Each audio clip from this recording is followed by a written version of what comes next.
দেশের বিভিন্ন এলাকার পরিকল্পনায় যে সকল পরিবর্তন করা হয়েছে অন্তর্বর্তী সরকার কর্তৃক সঠিক তদন্ত করে তার সাথে উত্তর প্রকাশ করা উদ্যোগ গ্রহণ করতে হবে এবং এই বিষয়ে পরিকল্পনা এবং পরিবেশ সংক্রান্ত একটা কমিশন গঠন করা দরকার। যেন ঢাকা সহ সারা বাংলাদেশে নগরায়ন এবং পরিবেশ সংক্রান্ত যত দুর্যোগ যত ধ্বংসায়ন হচ্ছে সেগুলোকে যেন রোধ করা যায়। পরিকল্পনা, ইমারত নির্মাণ, উন্নয়ন, পরিবেশ সংশ্লিষ্ট বিভিন্ন আইন প্রণয়ন এবং সংশোধন প্রক্রিয়ায় স্বার্থান্বেষী মহলের প্রভাবের বিষয়ে তদন্তপূর্বক আইনসমূহের প্রয়োজনীয় সংশোধনের ব্যবস্থা করা, মহাপরিকল্পনা সহ বিভিন্ন পরিকল্পনা প্রণয়ন এবং সিদ্ধান্ত গ্রহণ প্রক্রিয়ায় স্বার্থ সংশ্লিষ্ট মহলের অবৈধ প্রভাব বন্ধ করা এবং বল প্রয়োগকারীদের বিরুদ্ধে যথাযথ আইন ব্যবস্থা নেওয়া, অনুমোদিত ভূমি ব্যবহার করে আবাসন এবং শিল্প কারখানা গড়ে উঠেছে অনেক এলাকায়, যার কারণে সেসব এলাকার মানুষজন বিপন্ন।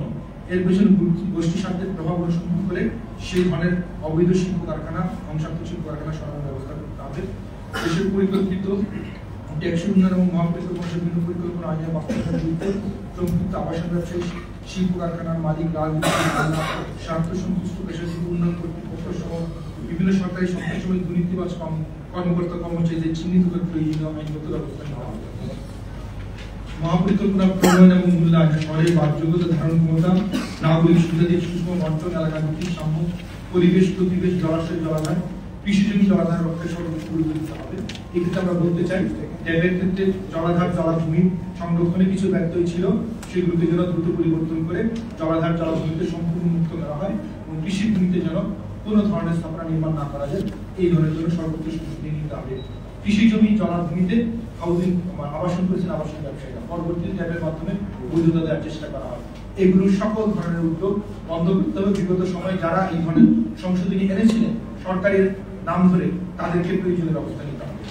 ইমারত নির্মাণ বিধিমালায় ভবনের মধ্যবর্তী কৌণিক দূরত্ব বিবেচনায় নিয়ে সেটব্যাকের যথাযথ মান নিশ্চিত করে ঘরের অভ্যন্তরে পর্যাপ্ত আলো বাতাস নিশ্চিত করতে হবে। এই ক্ষেত্রে দুটি ভবনের মধ্যবর্তী দূরত্ব 1 মিটার না 1.5 মিটার। আমরা আমাদের 1996 একবার যে কোনো আইনে বলা আছে শয়ন কক্ষে স্বাভাবিক আলো বাতাস 1 মিটার দূরত্ব, 2টা 9 তারা ভবনের ভিতরে 500 ডিস্টেন্স 1 মিটার হতে স্বাভাবিক আলো বাতাস ঢুকবে না। তাহলে এখানে প্ল্যানিং আর্কিটেকচারের বইয়ে বলা হয় কৌণিক দূরত্ব আছে। আমরা বিএপি প্রস্তাবনা দিয়েছি সেই কৌণিক দূরত্ব মেনটেন করে যেন সর্বোচ্চ আলো বাতাস ঢুকতে পারে সেগুলো নিশ্চিত করতে হবে। আবাসিক এলাকার ভবন সমূহের ভারসাম্য এবং শৃঙ্খলা নিশ্চিত করতে ভবনের উচ্চতার সর্বোচ্চ সীমা আবাসিক এলাকায় নিশ্চিত করতে হবে এবং প্রস্তাবিত রাস্তার উপরে ফাঁক দেওয়ার মতো একটা আত্মঘাতী চিন্তা আছে। বারবারই কথাটা বলে যে বিদ্যমান রাস্তা না, যেই রাস্তা হওয়ার কোনো সম্ভাবনা নাই, যেখানে ইতিমধ্যে 5-10 তলা ভবন হয়ে গেছে, সেখানে রাস্তা এক্সটেনশনের নাম দিয়ে প্রস্তাবিত রাস্তার ফাঁক চান আবাসন ব্যবসায়ীরা। এই ধরনের আত্মঘাতী চিন্তা থেকে সরে আসতে হবে। এলাকা ভিত্তিক ভিন্নতাকে মাথায় রেখে বিভিন্ন এলাকার জন্য পৃথক জনঘনত্ব, এফআইআর মান এবং কাঠামোগত পরিবারের সংখ্যা নির্ণয় করতে হবে এবং ইমারত বিধিমালায় কোনোভাবেই পূর্বের মতো ফাঁক দেওয়ার কোনো সুযোগ নাই। এলাকা ভিত্তিক ফাঁককে অতিক্রম করে প্লট ফাঁককে বিবেচনায় নিয়ে ভবনের আকার, আয়তন, উচ্চতার ও মূল্য দেওয়ার যে উদ্যোগের আমরা আভাস পেয়েছি, সেটা অবশ্যই আমাদের এটা বন্ধ করতে হবে যে প্লট ফাঁক থাকলে এলাকা ভিত্তিক ফাঁককে তাকে মানতেই হবে। মানুষের জীবনের নিরাপত্তা নিশ্চিত করতে এবং অগ্নি দুর্ঘটনায় ক্ষয়ক্ষতি কমাতে সরু রাস্তার পাশে বহুতল ভবন নির্মাণ অনুমোদন বন্ধ করতে হবে এবং 6 তলার উপরে ভবনকে বহুতল ভবন বিবেচনায় নিয়ে ইমারত নির্মাণ বিধিমালার সংশোধনী এনে ভবনের অগ্নি নিরাপত্তামূলক প্রতিরোধক ব্যবস্থা নিশ্চিত করতে হবে।